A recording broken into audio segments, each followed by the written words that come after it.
mag-answer kong mga questions na inyong gipang-asa ko.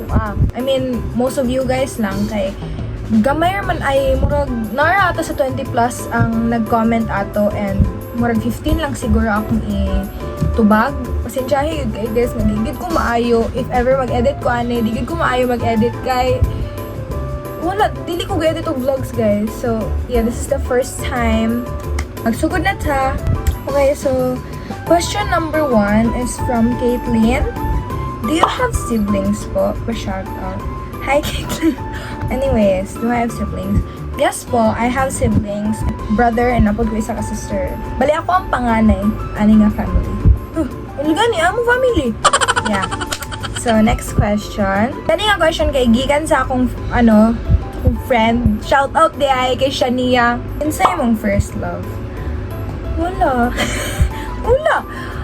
Wala gyud. Wala ko may nga first love kay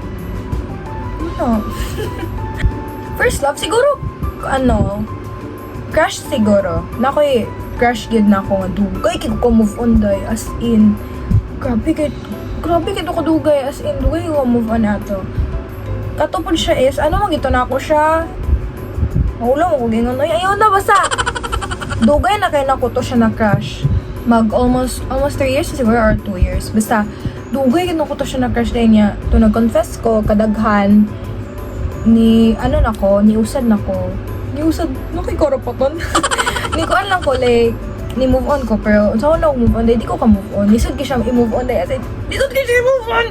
Pero karon okay na naka-move on ako dugay na kay to. Pero yes, mo to kong first love.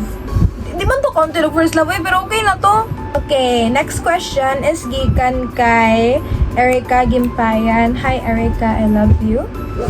Kung ma-artista ka someday, kinsay mo gusto makatrabaho? Huy! Imposible magkain ng artista pero if ever tagaan ta ni God ug ginana nga goal or ginana nga nga trabaho sa life, artista, grabe ka na kaya impossible may tababay pero akong gusto makatrabaho yun guys kay depende magyud na siya wala ko kabalo if ever sa girl bitaw si Catherine Bernardo yun or si Andrea Brillantes or si Francine Diaz. Tapos sa lalaki wala ni mangutan na si Brent Manalo yun na. Top crush yun when it comes to mga artista or like mga influencers. Okay, next question. Gano'n nakahuna-huna kagapilog modeling?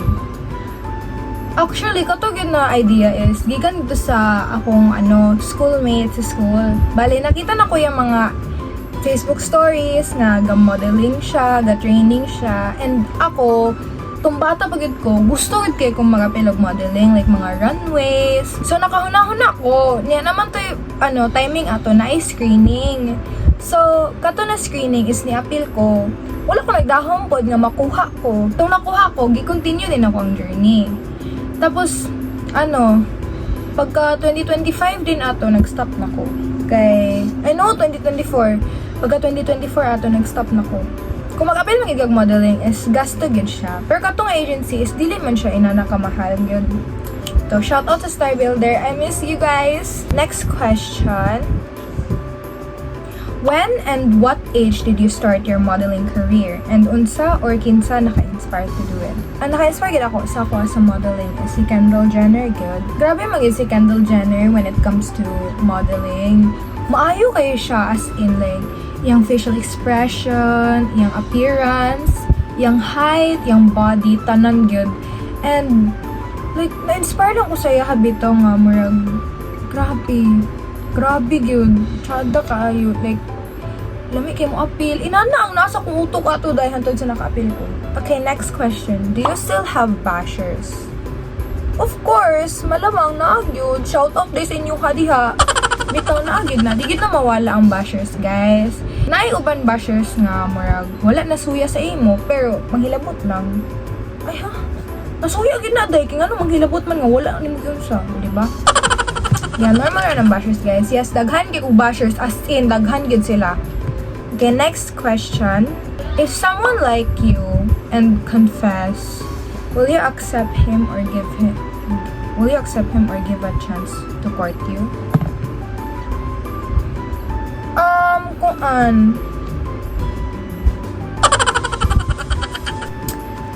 Depende man gyud na. Pero karon na time murag wala pa ko balak mag-inana. Kay siguro crush grabe mag-crush yun ko no, di gyud na mawala. Pero kanang naanagali sa part na courting stage or mga basta na sa relationship na parts, murag dili pa siguro ko karon na time kay daghan pa kay ko goals sa akong life and murag dili pa ko ready and mahadlok pa ko mo commit.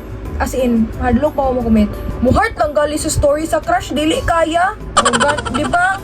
Kasi dili makuha na ginuo ko, pati heart lang, di kaya. Hadlok ko din makulbaan, gid ko. Okay, kapila na ba kong gidula-dulaan? Ay! Shoutout sa kumama magpapa. Next question. What was a moment in your life that changed your entire outlook on life? Siguro katong nag-start kong modeling, katagyan na time. Ikabalo mo, ang akong goal yun sa akong life is kuhan lang yun, as in, like, gusto lang ko pag mananaw guys, magtrabaho ko sa office, inana, hala day, dili ko kaya mag-office day, karon bitaw, di na ko kaya day, hindi ko na talaga carry mag-office day. Ikabalo mo, kapuyan ko, if mag-ingkod lang, mag-work sa computer, kapoy kayo na, as in, miskag mag-ingkod lang, kakapoy gid kayo na, dili na ko na kayo. And karon guys, gusto na ko actually, tulo ka go sa life ang gusto. Flight attendant, vlogger, artista. Naragid diha sa tulo. Akong wala gali sa tulo ang matupad. Magbaligyan na lang kugkuan. Mga kalabasa sa kugon. Okay, next. In a friend group, are there times that you feel left out? Siguro na may times nga maka-left out ko. Pero like, di lang ko gasaba. Pero may magid time nga ma-left out kita sa tong friend group. Like, dili lang siguro mamalaya na ma-left out ka. Pero normal lang mamgid na ma-left out kasi yung friend group. Pero sakit yun ma-left out. Next question. Can we be friends po? You're so gorgeous and kind. You're so amazing. When you have a photo shoot, I love you so much. I'm your fan po. Hoy! Parang Sarah naman ang mga po. Pero bitaw guys, kung gusto mo makig-friends ako, bitaw okay naman yun kayo. Like Gina G ko guys, promise. Balag ako pa'y mangitag topic na to. Balag ako pa'y mag-chismis permi. Go! Approachable man kay ko na person. Kung makita gali ko nino sa personal, doon lang yun mo. Di kayo mo chat, bitaw mo nga. Nakita, ka ganina, maulo kong dool. Paano naman yun ang natin kung hindi kayo magdodool, di ba? Ay. Pero bitaw, doon lang mo eh. Pero yes, pwede kayo mo makikamiga na ako. Like, go na ako. Gusto gid ko, Last question. Unsay grade nimo? I am a grade 11 student, ABM, from COC Finma School. Oh my god, umanata. So, mga to guys. Thank you so much for watching and I hope you guys enjoy my vlog. Enjoy! Pero bitaw, I hope nag-enjoy mo miskag. Short lang kayo siya nga vlog. And, pag-suggest mo kung sa pwede i-vlog na ako. Maura to. Thank you so much, guys! Maulawan din tarong kay way mo tanaw. Ginawa ko.